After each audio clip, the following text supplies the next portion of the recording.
जय माताजी जय मोटा भाई केम छो मित्रों मजामा दीशो। स्वागत है तमारो अमारा नवा विडियो में। तो आज तो अमे बनावाना छे स्पेशल पेसोटीनो विडियो।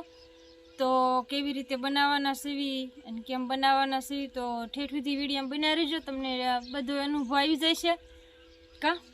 हाँ अने जो पहला तो हूँ तमने मारी आखी ज वात कर दो काले। हाँ हाँ तो जो पहला शुरुआत में केम के पेसोटीनी तकलीफ मने पोते आती अने मैं दवाई बहू लीधी, मने पीड़ा थाय अने आने एम थाय के आने पीड़ा थाय छे तो हूँ दवाखाने लई जाऊं। तो आ दवाखाने मन घाये घा लई जता था पण पेसोटी दवाई थी मटी नथी। तो पछी 3 वर्ष सुधी तो अमे पेट सोळावी एटले महीनो 15 दी हारू रे, पछी पाछू बळનું કાક કામ કરવી એટલે પછી એની તકલીફ ઊભી રહે। તો એવા ને એવા 3 વર્ષ કાઢ્યા। हाँ 3 वर्ष गया। तो 3 वर्ष पछी अमे रोहिशाळा गया अने आ वीटी मंत्र आई तमने देखाईश। तो वीटी अमे मंत्र आई थी केटली 5। तो आ वीटी में से ने एवुं होय के तमे कहो तो हूँ वीटी लेती आऊं। हाँ तो लेते ई वीटी में एवं होय कि वीटी मंत्र आई 5 पछी एने मीठा डबला मूकी देवानी, एक आपणे पेरी राखवानी। आवी रीते आ मीठा डबला में छे। हाँ मीठा डबला में એટલે આવી કાળી પડી જાય। हाँ तांबानी होय ત્રાંબાની હોય। તો આમે પેરી એના 15 દી થયા છે હજી, એટલે બહુ હારી નથી થઈ, નકર તો આવી રૂપાળી થઈ જાય। हाँ તો પેલા મેં પેરી હતી એસલ નથી રૂપાળી કા। हाँ मस्त हती, कवड़ो हतो, કવડો હતો વીટી ई वीटी આવો ज कहेवाय। ત્રાંબાનો કવડો હતો। તો આ વીટી 15 દી થી આવી થઈ ગઈ છે ને, હજી પેરી એટલે હારી થઈ જાય છે। અને આ વીટી ઘરણ થયું હોય કે ઘરણમાં ગયા હોય, कोई एक्सपेरिमेंट एटले ऑफ थई गया पासा थया होय ने आपणे गया होय आपड़वा तो आपणे ए वीटी काढीने मीठाना डबलामां मूकતું જવાનું। आवो ई दादाए अमने कीधुं હતું એવું અમે તમને કહેવી છે। અને પેટ છોડાવવા પેસોટીમાં જાય એટલે કઈ રીતે અમને સોળતા કે એવું કંઈ આવડતું નથી, પણ એક્ટિંગ કરશું કે ભાઈ આ રીતે આમ સોળે। ઓલા બેનની કોમેન્ટ આવી હતી કે પેસોટી સોળીને આખો વિડીયો બનાવેલો અમને બતાવો। એટલે અમને સોળતા નથી આવડતું, પણ એક્ટિંગ કરશું કે આ રીતેથી આમ સોળે એટલે પેસોટીને ઠેકાણ આવે એટલે પીડા મટી જાય। અને રોહિશાળા તમે જાઓ તો અમારું ગામ તો લાલકા છે, બાબરા તાલુકાનું છેલ્લું ગામ લાલકા આવે। બાબરા તાલુકો જિલ્લો અમરેલી અને લાલકા ગામ છે અમારું। તો અહીંયા તમે રૂબરૂ કદાચ શેટાવલાના હોન આવો તો હું રોહિશાળા તમારી હારે આવીશ અને દાદા પાસે આપણે જઈશું। નંબર મારી પાસે હતા ઓલા મોબાઈલમાં, કદાચ વીઆઈ ગયા છે તો એ તો નંબર શીશે નહીં હોય, એ તો બહુ ખ્યાલ નથી રહ્યો। તો 2 વર્ષથી અમને પણ બહુ સારું છે આ વીટી પહેરીને પછી કા હા કાંઈ તકલીફ નથી થતી। પણ જો કાંઈક ભૂલ ખાઈ જાવ હોય ઘરણની કે હનાનમાં તો પછી એવી તકલીફ થાય। ઘરણ હોય તેથી વીટી કાઢતા ભૂલી જાવ હોય ને તો કાઢીને આવી રીતે મીઠાના ડબલા મૂકી દેવાય। તો ભૂલી જાવ હોય ને એટલે તકલીફ થાય। તો અમે ભૂલી જતા એટલે મારે એ તકલીફ પછી થઈ હતી, પણ હવે પાછું રાગે આવી ગયું છે। તો અડખા પડખા ગામમાં તમારે કોઈક મંતરતું હોય પણ ખબર ન હોય, જાણવું કે મંતરતું હોય તો મંત્રાઈ લેવી અને નકર પેટ સોળાઈ લેવું। હા અમારે દેશી ભાષામાં આ બધી એ રીતે વાત કરે। તો તમે પણ વીટી મંત્રાઈ લીજો અને કોઈક પેટમાં જોતું હોય તો પણ જાણતું હોય પેટમાં તકલીફ તો એને પાસે બતાવી, પણ આ દવા ન લેવી, દવાઈથી નહીં મટે। તો હવે એનો ઈલાજ કેમ હોય તો હું તમને તેલ લઈ આવું અને આના પેટ ઉપર માલિશ કરીને તમને બતાવું। તો વિડીયોમાં ઠેઠ સુધી બના રહીજો કા। હા તો હું તેલ લેતી આવું અને કાંઈ આનું વાઈન પાસે હોય તો લઈ લ્યો। બસ બીજું એમાં હોય નહીં કાંઈ, એ જ રીતે હોય। હવે જો પછી ના જાય એટલે જો કે મને કોઈ તકલીફ થઈ જાય તમારી એક્ટિંગ કરવા માટે અમે બતાવીએ છીએ, બાકી તો કાંઈ હોય નહીં। તો સારું હાલો હવે હું રામ હોઈ જવાનું રામપુરી આમ બરોબર। પછી એમાં એ તેલ લાવશે પેટને આંખને આમ આમ આમ આમ આમ આમ આમ આમ આમ કરે ને એટલે ઠેકાણે પેસોટી આવી જાય।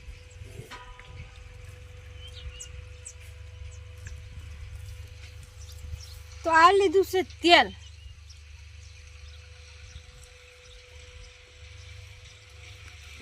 તો પેલા પ્રથમમાં તો કેમ કે આ તકલીફ મને આટલી હતી 5 વર્ષથી ને એટલે અનુભવ છે મને, પણ અમે પેટ સોળ્યું નથી અને અમને એકને સોળતા આવડતું નથી।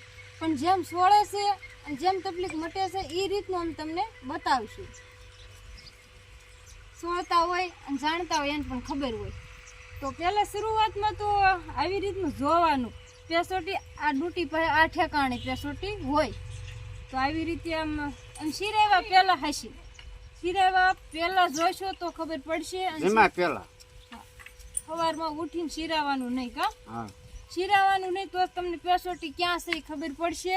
અને પેસોટી સડાવ્યા પછી તરત ખાઈ જ લેવાનું શિરાવી જ લેવાનું કેમ કે શિરાવી લેશો તો પછી તમારે આગળ હલાશે અને જો એમણામાં તમે હાલશો હલાશે તો ખરા પણ પેસોટી ઠેકાણે આવી છે એ પાછી ઠેકાણે નહીં રહે એટલે પહેલાં શિરાવી જ લેવાનું પેસોટી ઠેકાણે આવે ને તરત ગમે એના ઘેરે સડાવતો ભલે ને ક્યાંક જાવતો ભલે તો આ ઠેકાણે પેસોટી હોય તો આવી રીતે આમ જોઈ લેવાનું દબી તો આવી રીતે જોવાય એટલે આ કાળજામ ધક ધક થતું હોય એવી રીતે પેસોટી થડકા લેતી હોય આમ થક થક થાય એમ કા થડ મશીન હાલે છે એવી રીતનું ધક ધક થાય પછી આ ઠેકાણે ન હોય એટલે પીડા આપણને થતી હોય તો આવી રીતે આમ પા જોઈ લેવાનું કે ના થક થક નથી થતું તો આમ જોઈ લેવાનું તો ના ધક ધક નથી થતું તો આવી રીતે આમ ફરતું ફરતું એટલામાં જોઈ લેવાનું પેટમાં ને પેટમાં કે આવી રીતે ક્યાં ક્યાં આમાં ધબકારા બોલે છે એમ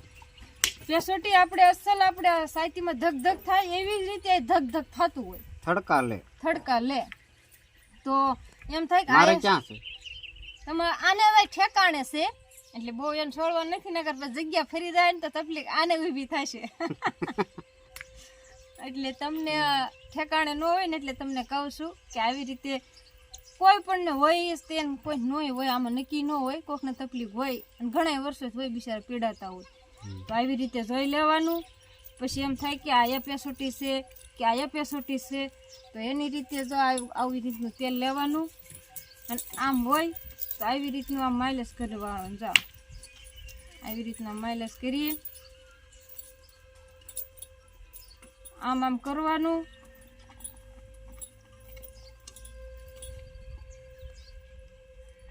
આમ ઘણી વાર બહુ ભી ન દે બહુ ભી દઈશું પછી સામેવાળાને પેટમાં હખ નહીં રહે એટલે માપે માપે ભી દેવાય નહીં ને માપે માપે આવી રીતનું આમ કરી વાળવાનું તો આવી રીતનું આમ સોળો ને એટલે પછી પાછું ઘડીક સોળીને પછી પાછું આમ જોવાનું ઠેકાણે આવી તો આવી રીતની પાછું ઠેકાણે આવી ગઈ હોય ને તો પાછી આ થડકા લેવા માંડે ન આવી હોય તો પછી એની જગ્યાએ હોય એની જગ્યાએ ન હોય ને થોડીક ખહી હોય તો પાછું એટલે જ જોવાનું એમ કરતાં કરતાં આમ તપાસતા જોતા કેટલેક આવી છે એમ કરતાં આવી રીતનું આમ સોળે જવાનું અને જોતું જવાનું અને પછી આ ડૂટીએ પાછું જોવાનું ડૂટીએ પાછી આવી જાય એટલે પેસોટી ઠેકાણે કહેવાય એ ઠેકાણે આવી ગઈ કહેવાય એટલે તમને તકલીફ બધી મટી જાય તો આવી રીતનું માઇલેજ આમ કીરા રાખવાનું પાછું તેલ લેવાનું નકરા કોરાય છે નહીં તો પાછું આમ માઇલેજ કરીને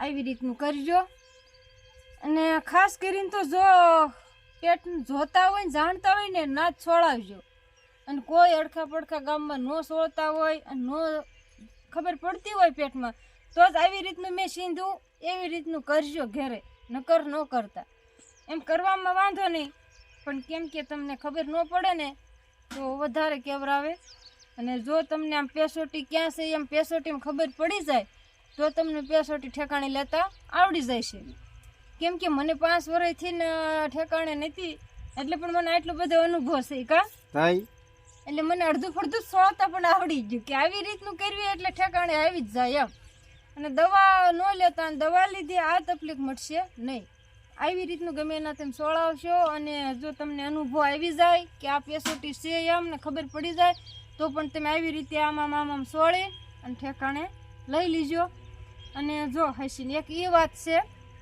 કે આ પેટની અંદર ભૂખ્યા પેટે આપણે ઝાઝું પાણી પીધું હોય તો પણ પાછા અને આપણે બળનું કાંઈક કામ કર્યું હોય કામ કરવી એટલે આ સાઈડના નળ કહેવાય આ રગુ આવે ને એ રગુ હોજી જાય આ રગુ હોજી જાય એટલે આપણને બે પડખા દુખે આપણે હાલવી તોય દુખે ને કાંઈક કામ કરો તોય દુખે ને ખાવ પીવો તોય દુખે એવી તકલીફ થઈ જાય એવી તકલીફ થાય એટલે આ બધી રગુ હોજી ગઈ હોય તો પણ આ રગુને આપણે ગમે એના પેટમાં સોળતા હોય ને એની પાસે આમ કરીને બતાવવું બસ તો સોળ તો બસ હાલો આગળનું હું તમને ફરીને જણાવીશ કેમ કે અમારે એક ટ્રેક્ટર આવી ગયું છે ને, તો એ ટ્રેક્ટર ડેલો ખોલી વાળું પછી આગળના વિડીયો તમને બતાવી દઈશ. તો એમાં એવું હતું ને કે અમારે વાડીમાં ટ્રેક્ટર રાખવા આવ્યા હતા, એટલે એ થાય મારા કાકાજી, એટલે મને કાકાજીની લાશ કાઢવાની હોય એટલે મેં થોડોક વિડીયો ઘડીક બંધ કરી દીધો હતો. તો બસ હવે તમને કહી દઉં કે નળ હોય તો એને પણ એ તેલના માલિશ કરવી, એને ઘોડે પેસોટીનો આપણે કેમ માલિશ કરવી એ રીતના બે પડખામાં માલિશ કરીને અને થોડી થોડી આમ માપે માપે સોળી અને પછી સિરાઈ લેવાનું. બે દી થોડુંક માપે માપે, કેમ કે એ જે દુખાવો હોય એટલે રગું હોજી ગઈ હોય પછી બે દીમાં હાવ રાગે આવી જાય. તો નળ અને પેસોટી આ બે વસ્તુ દવાઈથી મટે નહીં. તો એ બે વસ્તુને આવી રીતે સોળવાનું હોય. અને પછી એમાં એવું છે ને, તો પણ અમે ખાટલે બેઠા બેઠા પેટનો ઈલાજ કર્યો. એમ તમારે ખાટલે બેઠા બેઠા પેટનો ઈલાજ નથી કરવાનો. પેસોટી જેને તકલીફ હોય એને નીચે હોવાનું હોય. શ્રીમાં કે ઘરમાં તમે નીચે ગોદડું પાથરીને નીચે હોઈને અને પછી તમે પેસોટી ઠેકાણે લાવજો. ખાટલે બેઠા બેઠા નહીં. ખાટલે તો આ તો અમારે ખાલી વિડીયો બનાવવાનો હતો એટલે અમે ખાટલે બેઠા હતા, પણ ખાટલે બેઠા બેઠા ઈલાજ નહીં કરવાનો. નીચે પથારી કરીને નીચે બનાવજો. અને કે જો ખાસ કરીને પેસોટી ચડાવ્યા પછી પેસોટી ચડાવો ને તે પછી 2 દી સુધી તો ખાસ ધ્યાન રાખવી, કેમ કે 2 દી સુધીમાં તમે કાંક બળ કરશો. હજી એક તો ઝાઝા ટાઈમથી પેસોટી ઠેકાણે હોય નહીં, એમાં તમે બળનું કામ કરો કે કાંક વજન ઉપાડો એટલે પાછી ઠેકાણે ન રહે. તમને પાછી એમ થશે કે ઓલા બેન એમ કહેતા હતા ઠેકાણે આવી ગયા પછી કાંઈ ઉપાડી નહીં, પણ ના એવું ન હોય. ઠેકાણે આવી ગયા પછી 2 દી તમારે ખાસ ધ્યાન રાખવી પડે. ઝાઝા ટાઈમથી ઠેકાણે ન હોય ને એટલે ઘડીકમાંય ઠેકાણે ન રહે. એટલે 2 દી સુધી વજન નહીં ઉપાડવાનો, 2 દી બહુ કામ નહીં કરવાનું, માપે માપે કામ કરવાનું. કેમ કે મારે હાવું નહોતા એટલે હું કામ કરતી હતી, એટલે મારે 15 દીમાં જ એવું પાછું પીડા થઈ જતી હતી.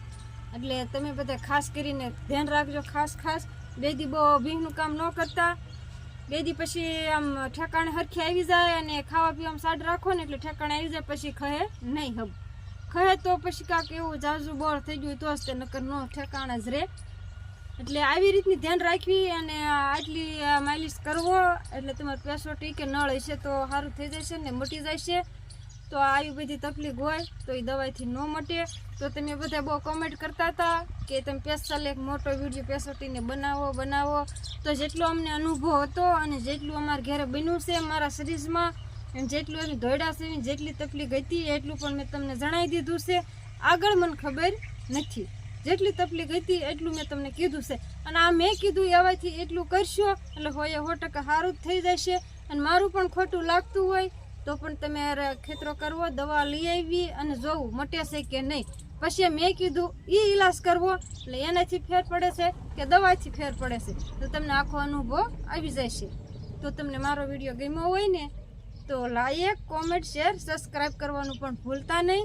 અને પણ શેર કરી દેજો વધુમાં વધુ, એટલે કેમ કે કોઈ પણને આવી પીડા હોય તો પણ સારું થાય. અને ખાસ હાસીને એક ભાઈ, કેવા ભાઈ દીકુ વાલા ભાઈ કોમેન્ટ કરતા, દીપકભાઈ સોલંકી, એને પણ મારામાં ઘણી બધી કોમેન્ટ કરી છે કે 7-8 મહિનાથી એની જ કોમેન્ટ કરે છે કે બેન પ્લીઝ તમે એક પેસોટીનો વિડીયો બનાવો. એટલે ખાસ કરીને અમે એ વિડીયો પહેલાં બનાવ્યો હતો પણ એમાં એક જ્યોતિબેન કહે છે કે અમને એ વિડીયો કંઈ સમજાણું નહીં, અમને એ તકલીફ છે. તો જ્યોતિબેન ખાસ કરીને આ વિડીયો જોઈ લીજો. આમાં તમને સરખું દેખાણું હશે અને સમજાણું હશે. અને થોડું ઘણું વાર પણ કહેવાનું રહી ગયું હોય તો શી ખબર, કેમ કે ટ્રેક્ટર આવી ગયું એટલે મેં નાખીને ઘાંઘા પૂરો વિડીયો કરી દીધો, કેમ કે લાશ કાઢવાની મને શરમ થતી હતી એટલે. તો હવે આ જેટલો અનુભવ છે એટલું જ મેં તમને જણાવી દીધું છે. અને આટલું કરતાં તમને પણ હોય 100% જેને પેસોટીની નળની તકલીફ હશે એટલે સારું થઈ જ જાય છે. તો બસ આજના વિડીયોમાં આટલું જ હતું. તો બધાને જય માતાજી, મળીશું નવા વિડીયોમાં. કાં હોય તો બધાને બાય બાય.